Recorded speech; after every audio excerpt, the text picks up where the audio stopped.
Tozwa Genèse chapitre 1er. Nous lisons au premier verset. Au commencement, Dieu créa les cieux et la terre.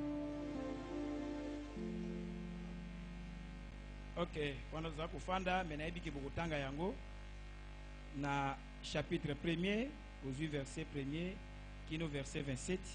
Na mokapo ya liboso molongo ya mbokino ya tukumi baye na sambo. Mais awa lokola tozana ngonga penza ebelete na katisi na verset 26. Molongo ya tukumi baye na motoba.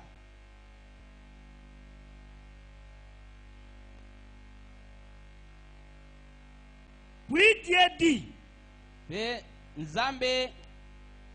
Puis Dieu dit. Faisons l'homme à notre image, selon notre ressemblance, et qu'il domine sur les poissons de la mer, sur les oiseaux du ciel, sur le bétail, sur toute la terre, et sur tous les reptiles qui remplissent sur la terre. Dieu créa l'homme à son image. Et il le créa à l'image de Dieu. Amen. Amen. Nazolo bamuke lelo na sujet qui est l'homme. Moto azali nani? Qui est l'homme? Motonde nani? Nelobeli mususu tokoki koloba pona ko sembola to ko répondre na motuna wana. L'homme à l'image de Dieu, créateur de tout. Moto na elilingi na Nzambe mokeli na nyoso. Moto wana nde nani? Alors soko tangi mosakoli azoloba moto wana azali nde moto esprit. Moto molimo. Amen. Amen. Mais ngana kokota kuna penya na côté esprit. Si Dieu, quand Dieu voulait intervenir pour sauver l'homme, il prenait toujours l'homme, le corps homme. Amen. Amen. Ce qui est comme Salema, Nzambe, azeka kozwa nzoto ya moto. Kaka ndenge ofandi nzoto ya moto azui yango akei kosalela yango. Amen. Amen. Na lingina loba mukie po bandeko nyonso basosola po ezala makasi te. Na koloba mingi lelo na ndeko moko ya mobali kombo na ye Michel-Ange. Michel-Ange azalaki sculpteur. Moyemi. Azalaki moyemi. Azwaki inspiration. Azwaki pemela. Lokola bato nyonso baye balingaka koyema. Lokola bayembi yango na mosakola lobi. Alobi moyembi yambo oyemba tobimisa nzembo esengeli na nozwa inspiration. Ozwa pemela. Nzembo ezangi inspiration eza na tina te na kati na losambo. Amen. Amen. Il faut nzembo ezute pa na Nzambe. Alors il y a qui tellement et ça bien aimé. Le premier jour, Dieu a créé la lumière. Le deuxième jour, Dieu a créé l'étendue entre les eaux. Amen. Amen. Troisième jour, Dieu a créé à faire la séparation des eaux et la terre. Donc il créait chaque jour. Mais lorsque Dieu créait, Dieu n'était pas content. Alléluia. Amen. Il n'était pas content. Il a continué à créer. Le quatrième jour, il a créé les luminaires au ciel pour séparer le jour d'avec la nuit. Akeli minzoto sanza pe biloko nyonso ya lola po ete akabola moi na butu. Et marquer les époques. Marquer les époques. Abongisa bileko. Les jours et les années. Abongisa mikolo na bambula. Pour éclairer aussi la terre. Po ete engengisa mokili. Amen. Amen. Le 5e jour, il a continué à créer les animaux de mer, les oiseaux, les poissons. Mais Dieu n'était pas content. Amen. Amen. Nzambe azwaki reporter. Pourquoi eloko esepeli sakaye et comment kinano te? Parce que so kitanga badai kokela elo akela ki elo komo kezaki malamu koleka me atikaka akokaki kotika te aussi longtemps nazaki satisfait te natango asepelaki nano te. Il devait continuer à créer. Asengaki akoba kokela. Alléluia. Amen. Et le 6e jour, il a créé les animaux. Il a créé comme toute autre chose. Mais à la fin de la journée, tu as créé l'homme. Et quand tu as créé l'homme, bien aimé, alors qu'on est là. Tango asali moto, monika asali moto. Mais ayeba quitté. À la fin, Nasuka, Bange. Lorsqu'ils ont regardé la terre, ils ont vu un homme. Ils ont regardé Dieu. Ils ont vu Dieu. Exactement comme l'homme qui se trouve sur la terre. Ah!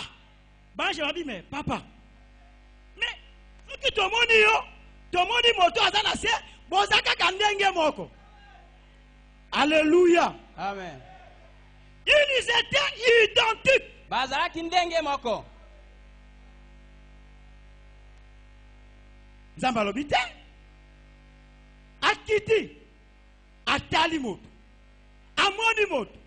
Amitali. Nalobi. Ah. Oyo penda kokani nangai.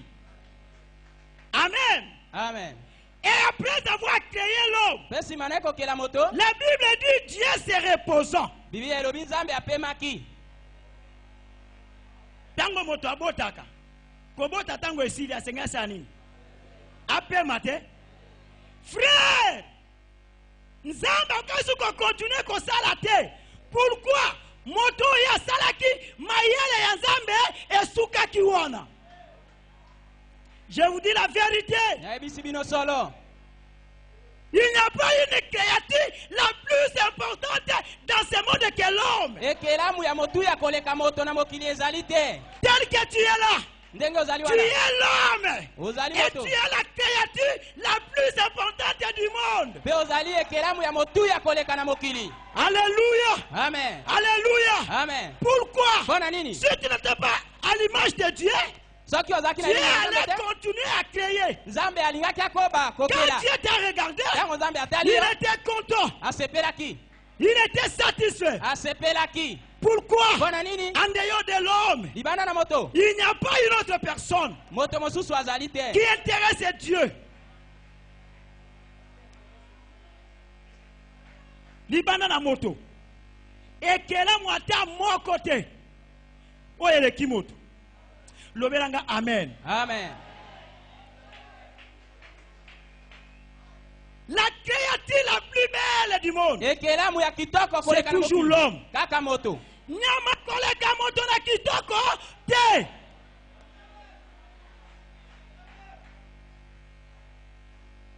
Nyama koleka moto na kitoko te. Tellement bien aimé. Est-ce que moto nana ko kelelo ko abu? Et que la mounu ne l'équipe. Eh bien aimé, la raison pour laquelle ne vous sous-estimez pas. Tu es l'image de Dieu. Peu importe la faiblesse. Peu importe la faiblesse. Dieu vous aime. Il vous aime. La raison pour laquelle il vous a créé à son image.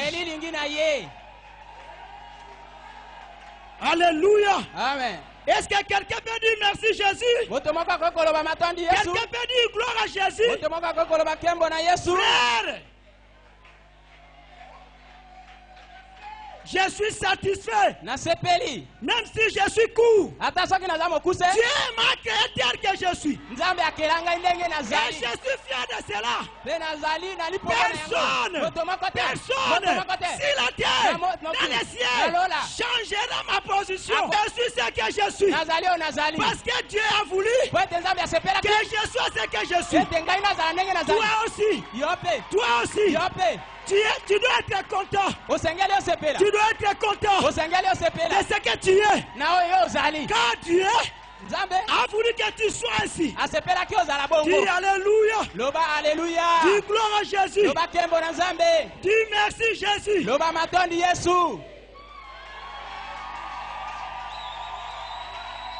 Bien-aimé, même si tu es locataire, même si tu es locataire, Dieu a voulu que ça soit ainsi. Alléluia. Amen. Alléluia. Amen. Même si aujourd'hui tu es filmé,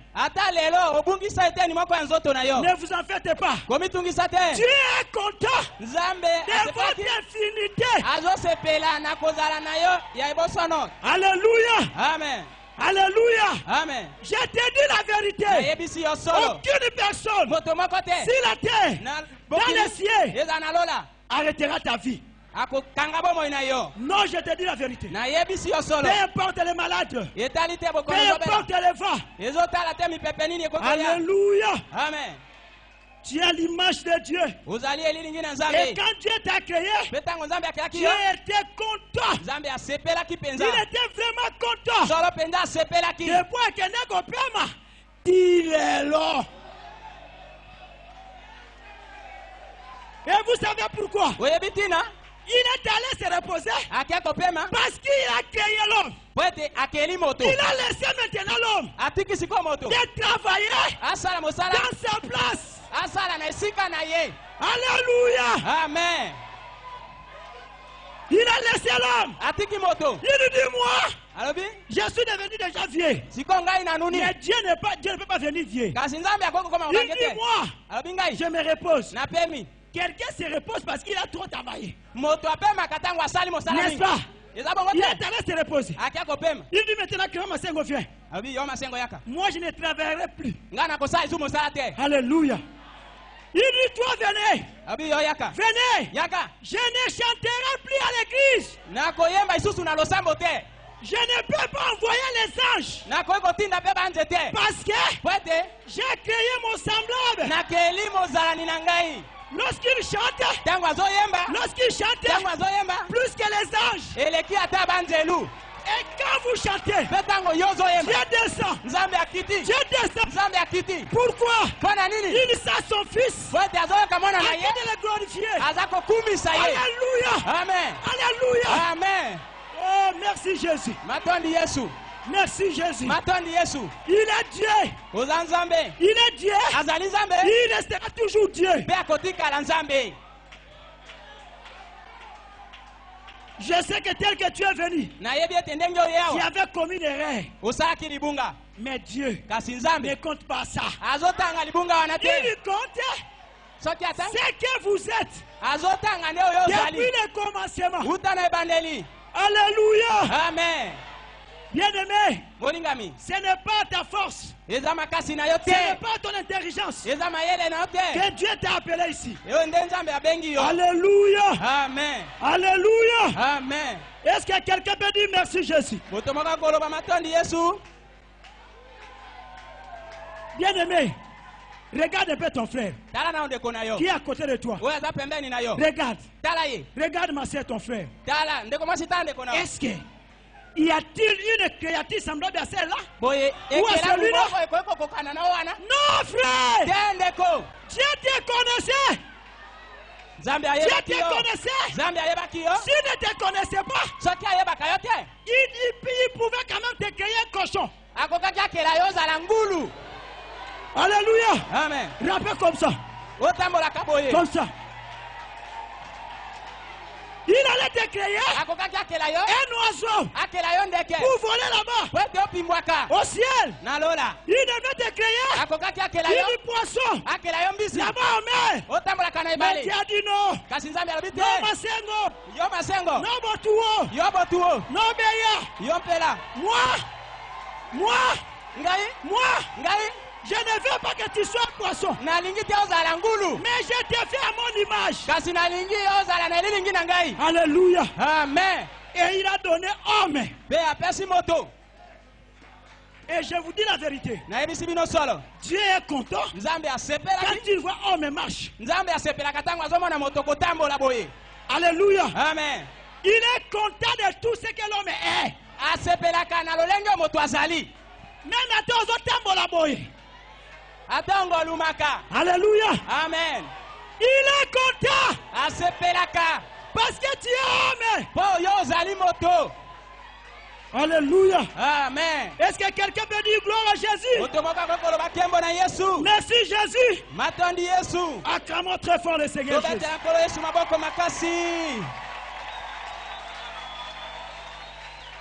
Dieu est Dieu. Il restera toujours Dieu. Et toi, tel que tu es, ne vous sous-estimez pas. Croyez à vous-même. Peu importe ce que tu avais fait. Ce n'est pas à ta force que tu vas laisser ça. Alléluia. Amen. Tu vas poser la question. Honorable Blaise. Bongo moto tu azawa azaka moto ya nzambe. Fa bana malobi likambo ya kokata kama kambo ya bato. Kaka nzambe ye. Amen. Est-ce que je mens? Est-ce que je mens? Il dit ça dépend de Père céleste. Ce qui a une économie, ou une économie est l'égalité. Alléluia. Amen. Frère, vous savez, si tu avais commis une erreur, tu perds le tout. Mais non le sali. Non frère. Non frère. Dieu ne peut jamais accepter de vous perdre. Mosalo ya sala akolinga te. Ata ofandi boy. Olobi lelo nazo pengwa. Okay. Osali mabe na suka kozongisa awa. Ya mokufa. Et je vous dis la vérité. Dieu ne perdra jamais aucune de ses semences. Parce que la semence, elle est prédestinée avant que tu sois né.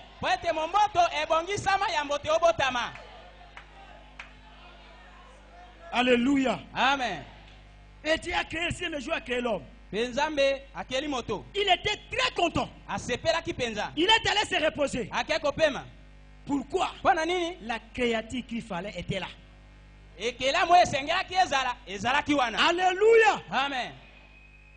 Et chaque fois que Dieu voulait intervenir pour une situation d'un enfant de Dieu, il utilise toujours l'homme. Amen. Amen. Toujours l'homme. Ne croyez pas que Dieu va descendre encore du ciel pour venir pour vous dire quelque chose. Non, je vous dis la vérité. Il ne le fera pas.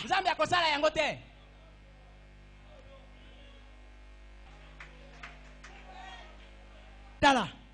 Omoni moto surtout ma soeur, pardon. Le bobo c'est natoli ote. Kofinga ka mwana moninga ta mabete. Ta elongi monene. Azwande banoko. Azwa batata. Ezali sumu. Kosala kayango te. Ata moninga boti mwana tala mutu. Nzambe azo sepela na mutu wana.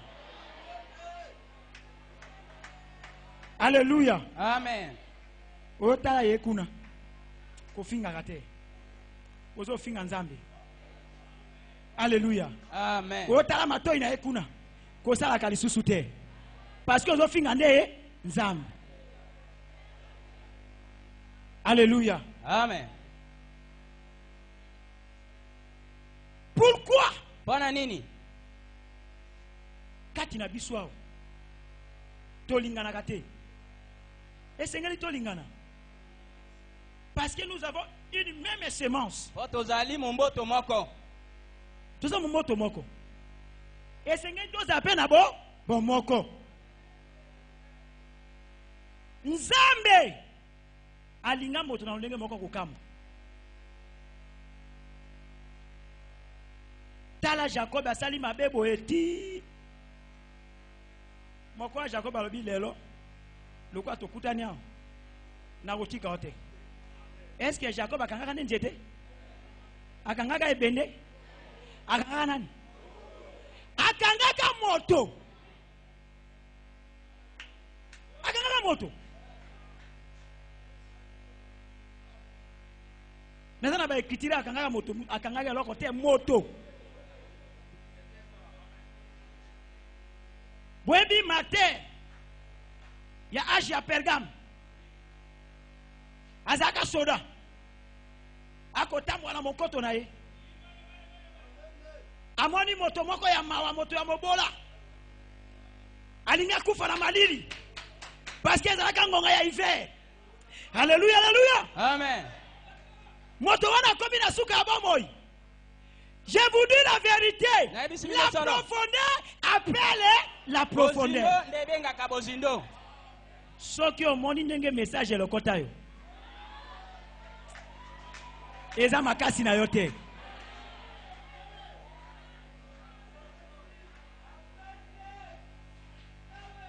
Est-ce que nzamba abokaka Jacob? Abwaka yete? Moko atanga kangami na bite. Na moni bolingo no eleke pa na ngai. Na longilo ba Jacob na pesi onani. Pato. Oyebi ozana molimo mosanto. Mais eza ko se manifester te pona moi ba légèreté ya makamuso za kana yango. Amen. Amen. Nangi na lingina ba pepo na biso ba diacre. Pona tanga ki pe yango. Maté aza ko méditer. Mobola moko ba yebe na porte. Aye alobi ngai nazandi lamba akulata te. Bataka babinali. Kende. Yo sambela kana osambula biso te. Yo to yebi yo te. Wana ngonga musu blesi pela o Nzambe sairanga ngolo. Yo kende. Ale kende kuna. Ozana no mopagano. Awa to pesa kaka. Bandimi na biso mawana yo. Si tu étais inspiré, soki opemela maka. Osengela ko répondre ndenge ya malamu.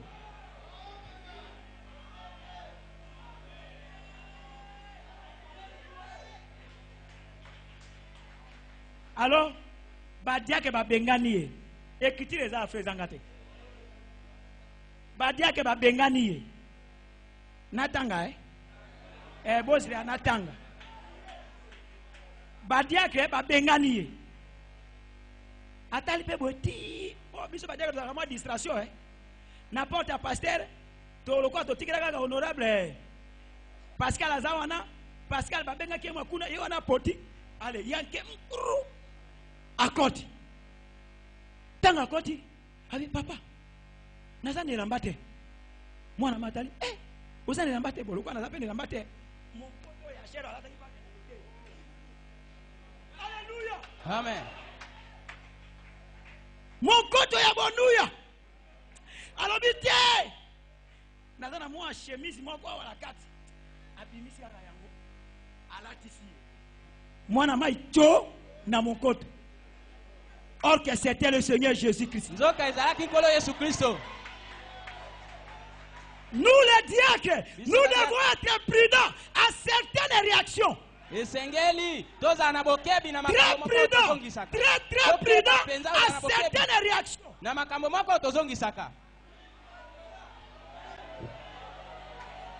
Alléluia. Amen.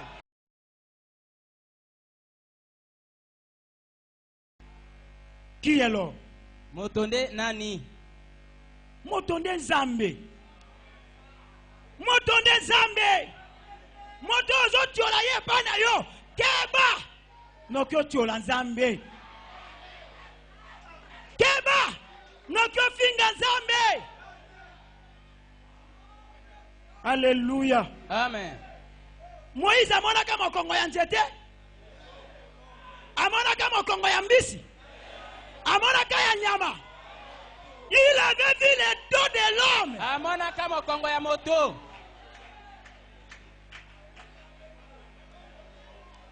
Les dos de l'homme. Mo kongo ya moto.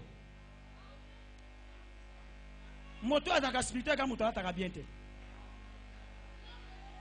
Celui qui a quand même un peu de moyens, c'est lui le plus spirituel, non. Moto. La spiritualité et la richesse, c'est deux choses différentes.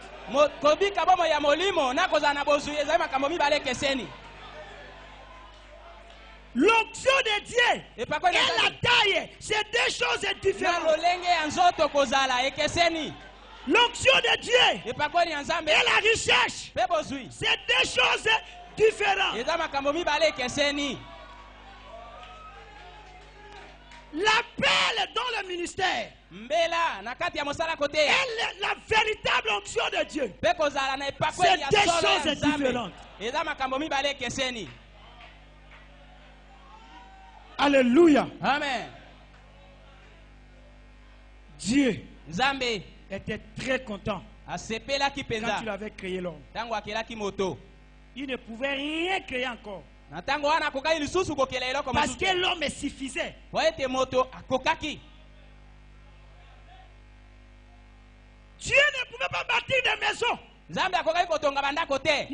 Il dit j'ai déjà terminé à créer. Maintenant, je laisse à l'homme de continuer à faire de petites choses. La raison pour laquelle vous voyez l'homme construit de belles maisons. Il fabrique des avions. Il vole avec les avions. Pourquoi? Il a l'esprit de son créateur. Il a l'esprit de Dieu. Alléluia. Amen. L'homme est créé parce qu'il a l'esprit de Dieu créateur. Alléluia. Amen. Un animal ne peut pas créer. L'oiseau non plus. Aucun ange du ciel peut créer même une pirogue. As-tu déjà vu un ange créer une pirogue? Mais qui continue à fabriquer? Maintenant l'appellation a changé. Quand Dieu a terminé à créer, l'homme ne peut pas créer. Mais l'homme fabrique. Il fabrique.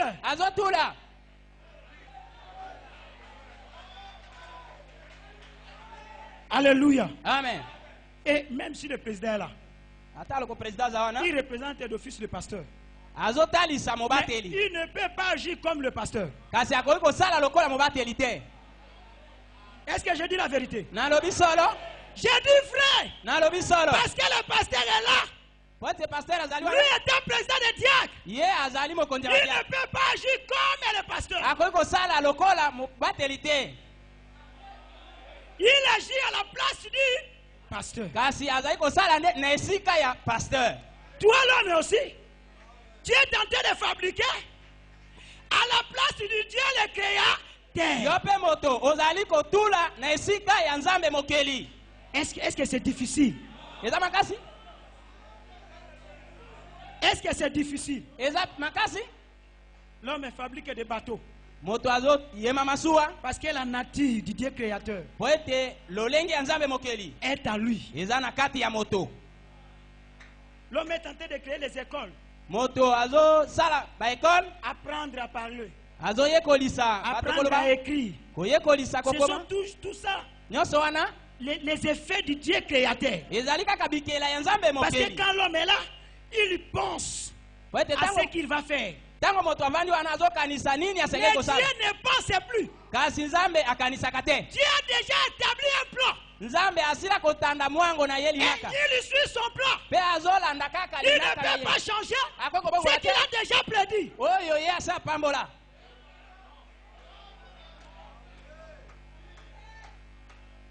Est-ce que vous comprenez quelque chose? Bozo soso lelo komoko? Prenez prophète, le chef d'œuvre. Bozwa mosakoli na liteya Musa Mobongi. Vous allez lire paragraphe 37, 39, 44, 46, 47. Okutanga bisika wana. Écoutez un peu paragraphe 47. Boyoka na molongo tukumine na sambo.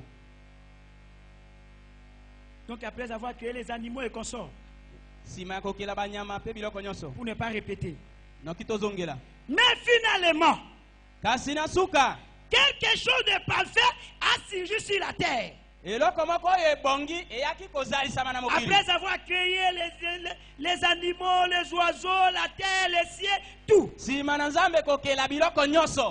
Il dit finalement quelque chose de parfait a surgi sur la terre. Et cet homme, et regardez, là, celui-ci était le reflet de ce qu'était son créateur.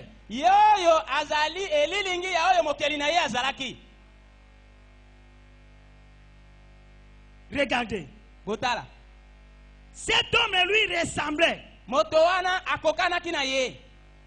Alors, quand il a regardé, celui-ci était le reflet de ce qu'était son créateur. Dieu était maintenant arrivé à réaliser ce qu'il voulait.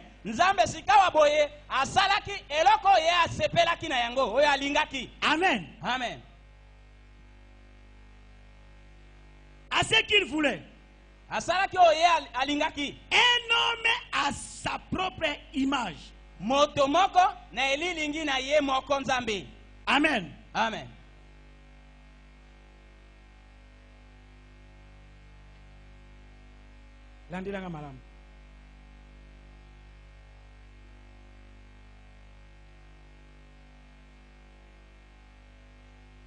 Brossi, le chef d'Eve, Nazana, paragraphe 52. Na molongo. Na sauté parce que t'as exaté. Or, Nzoka. Paragraphe 51 au milieu. Et il a installé dans les lieux les plus magnifiques que soit. Dans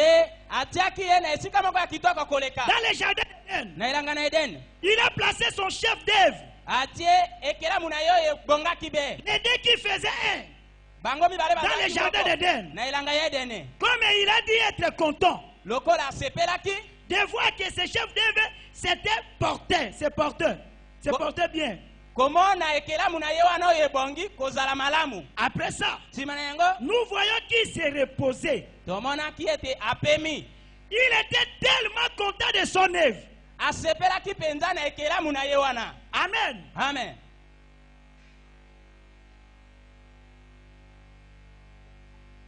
Paragraphe 52. Au milieu. Un chef d'œuvre. Dans les jardins d'Éden. Comme c'était bon. Comme c'était beau. Et il en a été tellement content qu'il a alors pris du repos. Il a dit, je vais me reposer. Amen. Amen. Mais bande robota alikambo. Nzambe tango asali makambo wana nyoso asali moto. Asepeli. Alors même ngana kotia biloko tikali ba kombo te. Abi makambo wana tu etikali moto pe na lingi ye mingi. Yonga na tikeli yo mise tikali na sima. Yo salaka. Amen. Amen. Moto abandi kopesa banyama biloko nyonso bibale ba kombo. Penja bandi makaka amen. Ata eloko moko te. Oyo moto atie kombo penja balobi te. Nyoso kaka taba. Amen. Oyo limbwa. Amen. Okuna ebali. Amen. Oyo bokobenga zamba. Amen. Frères, sœurs, Nzambazana confiance non ndenge moko terrible. Mais ne bomo inayo etungisaka ya sepelaka te. Amen. Alors tango tata kei kopema mais Dieu ne dort pas hein. Kasi Nzambe alala kate. Tanga kei kopema Adana Eve. Prépara malobi azaki tout en tout na mire. Azingira makina bitutu. Alors ce que je suis na Bible na Ecclésiaste 10:8. Na musakoli mukapo ya Proverbe 28:10, 26-21. Na masese tukumi baye na mwambe. Elobi boy. Yoka likambo ekomelaka Adana Eve.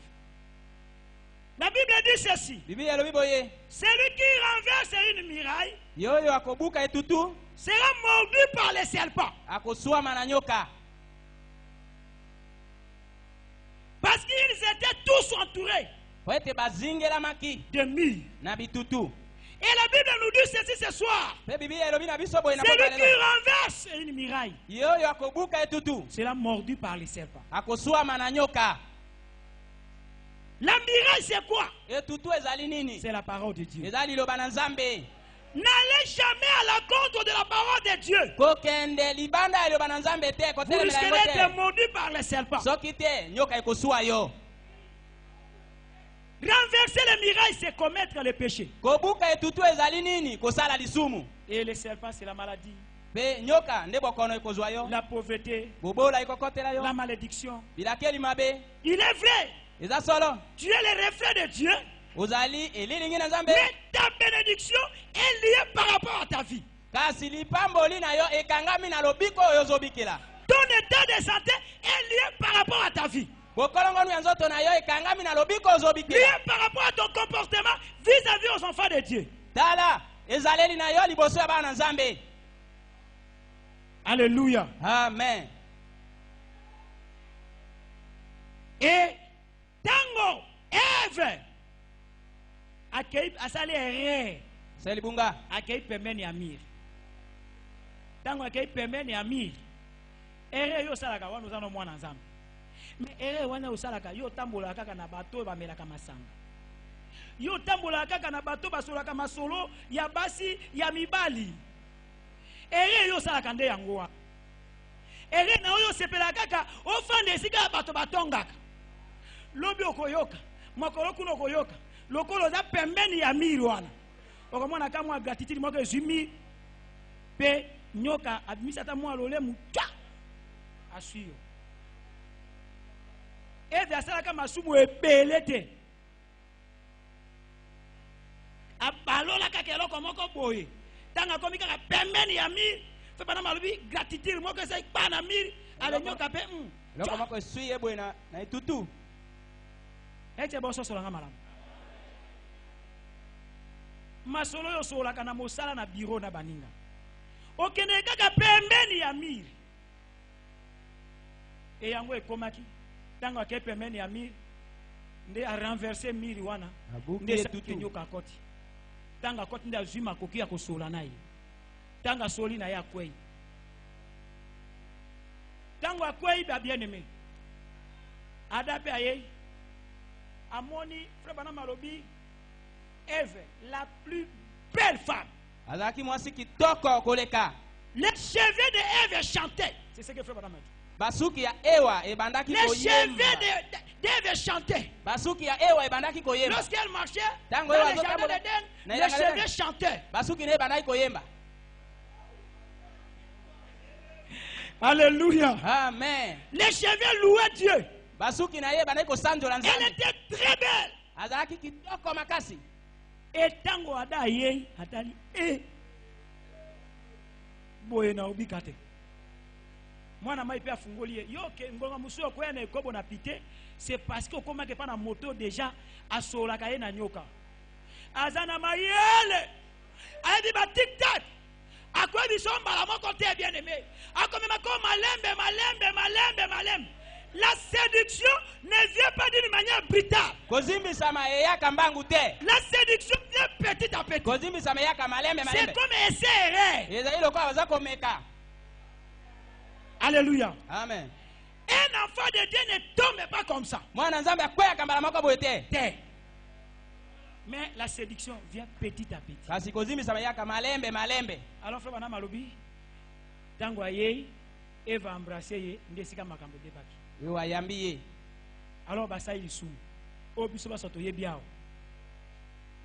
Tango basa ilisumu bamimoni bolumbu. Frère, moi nanzambe soka sali ekobo. Asali pite. Ah! Kosala gate. Ekomela yote. Yo osala na te kosala lisusu te. Amen. Yo bi ozali kosala tika yango pardon. Ozo risquer na vie na yo. Soit nzambe soka oza mwana ye apenda yo mbang. Oui. Akui kolongola rapidement. Ngo muso tiki ba no baza mike.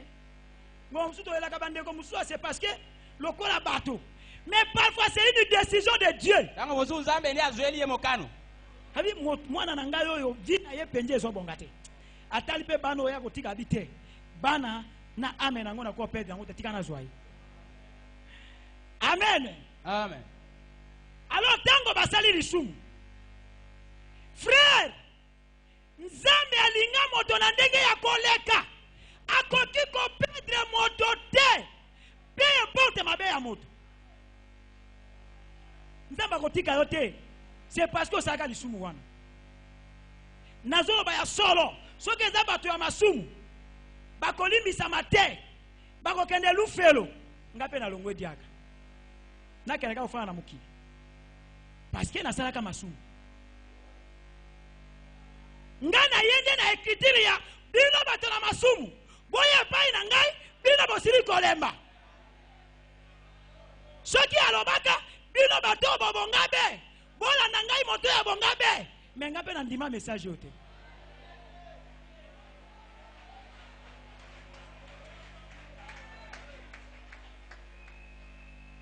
Mais yango de ko bako kontinaka na bomo iwana te.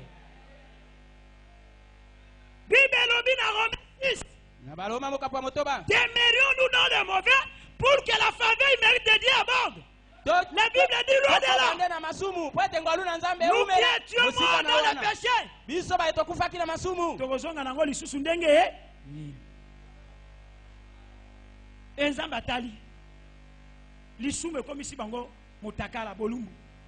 Batali boeti habite. Tokende kolukande bakasa. Tomizipa. Basala bango religion. Kamisa ile sambo. Bandeko badiake bazo sungande yo. Mais oyo saka ba réunion contre badiake ndenge ni. Religion nini ozo bongisa wana. O azolo bapo azadiake te na za mote ilelo. Religion nini ozo sala wana. Lo sambo nini obongisaka? Ko sala religion wana te. Et comme même on a bénédiction te. Upambola yote. Ngai moko na mona, je suis devant la chair. Nazali bosona etumbelo. Bande ko musuba yabo aya kotonga diake pananga. Mawa. Na kendeke direct. Ça c'est une mauvaise expérience. Bana lobiko mabe. Amen. Amen. Basali religion ya kasa. Nzambe lokola mona kike akokela ka pe lisusu te. Parce que on est baki mayele ya yesila. Esinga kina montaka ba système, ba stratégie kaka pona ko sauver mwana nayi. Alu kalolenge nini akoyiko bikisa ye. Akosa isu moto ngo azala kandenge nini. Moto alongba lokola frère boyi. Ekela mango mosusu nini. Nzamba mona kaka moiso akosala ezate.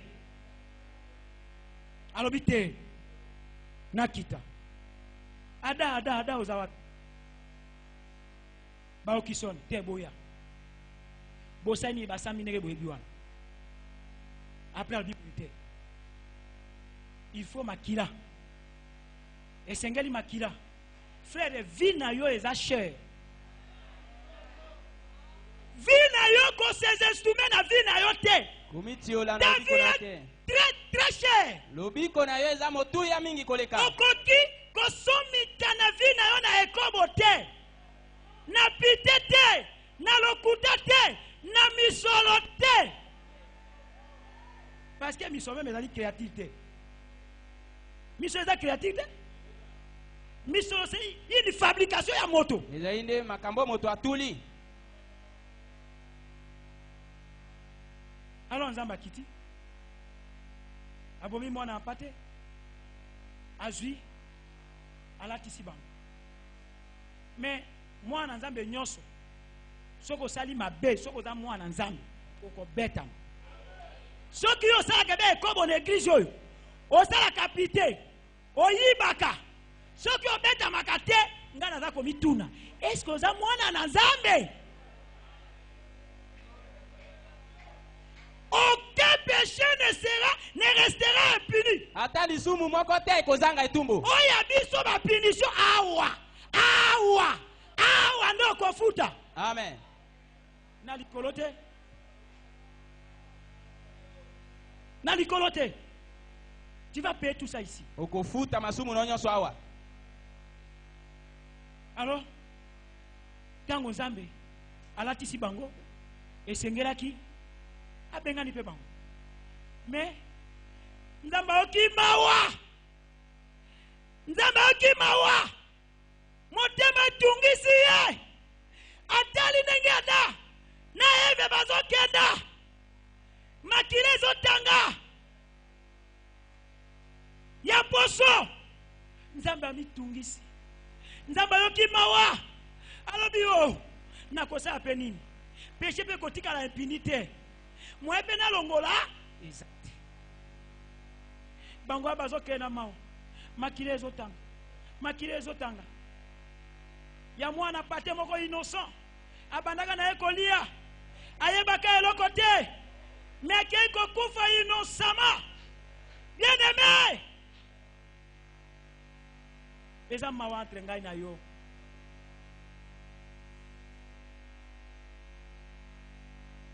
Nzambe alembisi bango mais bazwaka punition même tanga azokabola bitumbo akesu kopesa même Eve promesse alobi okobota. C'est une promesse non? Ezali elaka Maria sepelaka nango tango bayisaka Marie ngondo okobota est-ce qu'elle elaka? Eve abi okobota mende na pasi na minyoko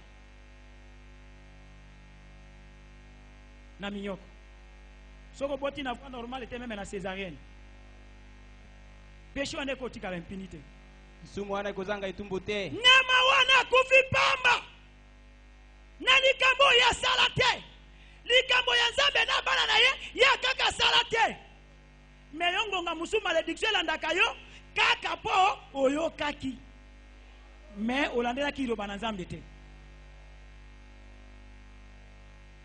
Et makambo ezana musako alobi ebeli alobi lolenge moko nzambe atala alobi te oyo eza lisusu likambo ya koboma banyama te ya kotinda moto lisusu boye te alobi esengeli nga moko na descendre parce que moto ndenga nzambe mena koyi kotika bato basufri boye te bakelamu na ekelamu na ngai alati nzoto ya Yesu asala jamais lisumu nzoto wana ya Jésus atikala jamais konfose na vie na ye ayimeme bino na assemblée chrétienne de Mbandaka nani akoloba ngai ke nasala mabe atombola mosaka mais pona lisiko na yo pona bolamu na yo alobi te nakende kokufa ye wana ke ibonema azomata bazobeta ye azokweya nyonso wana parce que moto akei babeti ye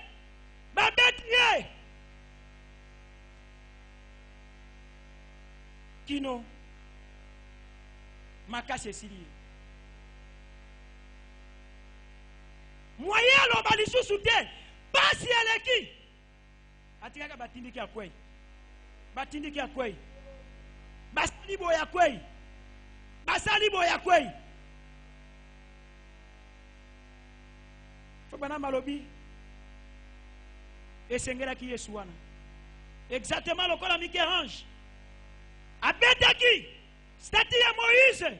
Ndenge moko Michel-Ange abetaki ekeko. Yazali motuli mokeli ya moto. Azali moto.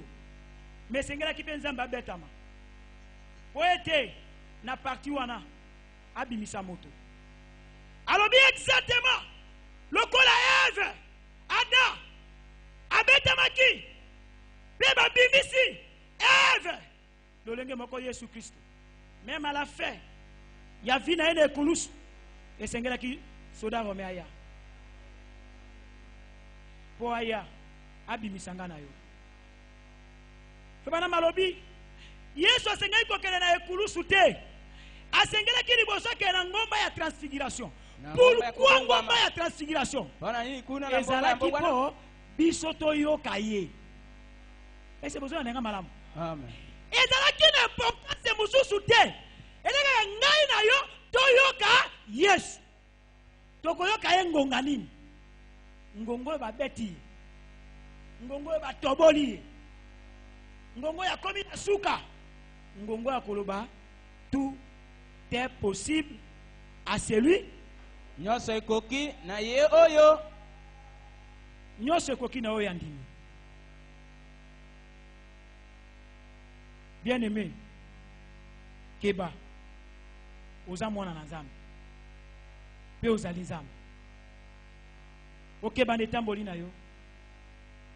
Bible lobi na Ephésiens chapitre 5:15 na ba Efeso mokapo ya 5 molongo wa 15 elobi keba pona etamboli na yo ozala lokola moto azangi mayele te me ozala moto ya mayele osomba tango na yo Nzambi mikolo ezali mokuse tango nini yo kososola kozali mwana Nzambe tango nini yo kososola ke yondo ezali korepresente Nzambe zotalisa Nzambe esengelo sosola esengelo tika ba distraction parce que nous sommes tango te Nzambe azotalela nde yo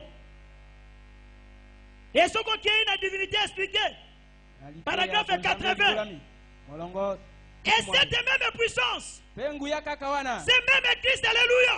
Oh, laissez ces fondamentalistes, laissez ces gens qui rendent la puissance de Dieu. Quelle est force? Mais la même puissance qui a appelé le monde à l'existence se trouve dans ces gens. C'est vrai. Hommes et femmes, c'est le moment pour nous de découvrir qui vous êtes. Le diable essaie de vous barrer la route, vous disant que vous n'êtes qu'une petite pluie mouillée. Vous ne l'êtes pas. Vous êtes fille et fils de Dieu.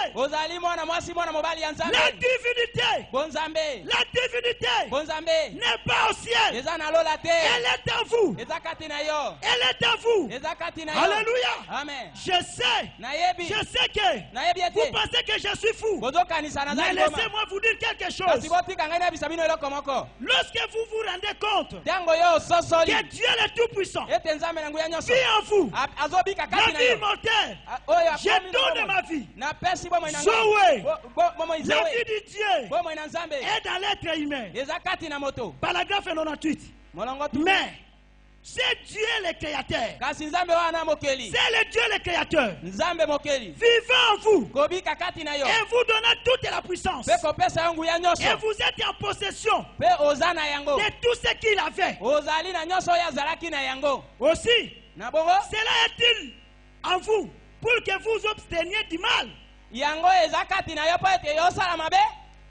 Pour faire le bien. Pour éviter le mal et fuir vers la justice et pour vous détourner la tentation, toute malice, toute haine, toute querelle, toute envie, et ainsi de suite. Éloignez-vous-en, car cela ôtera de votre cœur Si vous l'aimez, si vous voulez le recevoir, éteignez-le, aimez-le, gardez-le dans votre cœur, aimez-le. Je peux vous dire que l'église unie dans ce genre de puissance, à la puissance de lier les cieux, de guérir les malades, d'ouvrir les yeux des aveugles. Alléluia. Amen. Cela fait de reconnaître la puissance extropiée marche. Les aveugles voient. Pourquoi? C'est le fait de connaître la puissance de Dieu Tout-Puissant dans votre cœur. Paragraphe 100. Bien-aimés frères et sœurs, si vous n'avez pas reçu le baptême du Saint-Esprit ce matin, moi je dis ce soir, entrez en courant dans le royaume de Dieu. Aussi vite que vous pouvez. Le temps est seulement en cours. Le temps du seulement est en cours. Le temps du seulement est en cours. L'ennemi est entré à front. Il élève un étendard contre cela. C'est un drame qui se déroule. L'église entre dans la maison. Tout aussi si que tout. Il ne faut pas que vous entendiez toujours. Ami, vous n'avez pas du tout le temps pour entendre. Vous feriez mieux de venir maintenant. Vous feriez mieux de le faire aujourd'hui.